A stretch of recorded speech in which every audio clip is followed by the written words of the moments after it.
Hello and welcome to our short video around our journey to becoming trauma-informed paediatric occupational therapists.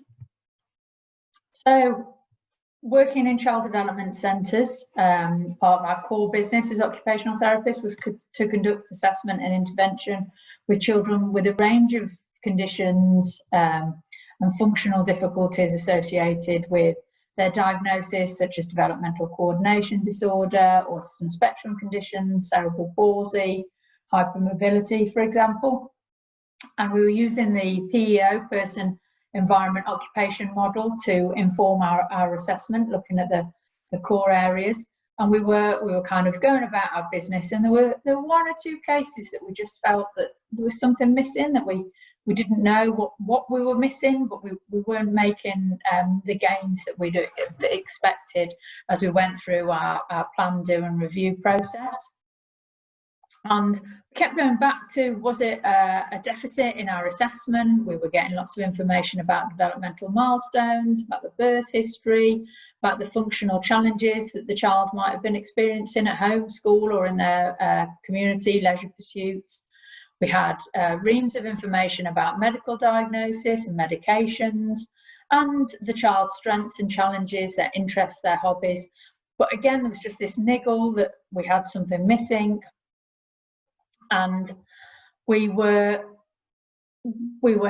gathering this information. We were hearing about that the child still had difficulties. We weren't making the progress, and we just couldn't put all the pieces together. There was definitely something missing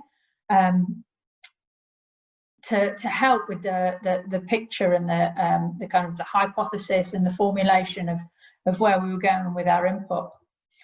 And then we did some training as we started to work with more and more children who were looked after by local authority or had previously been looked after, and we started to learn about the impact of early developmental trauma, attachment disruptions, adverse childhood experiences, and the studies around the long-term outcomes of that.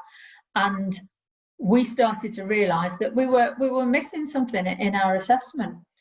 And so we had to think about how we were going to gather this information and what we were going to do with it if we thought that trauma was present. And we also began to realise that often this was considered an issue for our colleagues over in child and adolescent mental health services, but actually the thresholds for accessing those services was becoming increasingly high.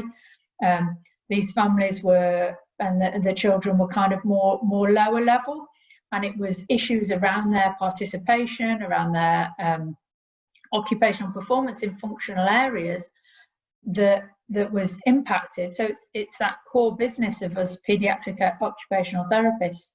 So once we started to realise and ask the right questions and find out the right information, we were able to much more unlock that occupational potential of these children and go on to have better outcomes. Thank you.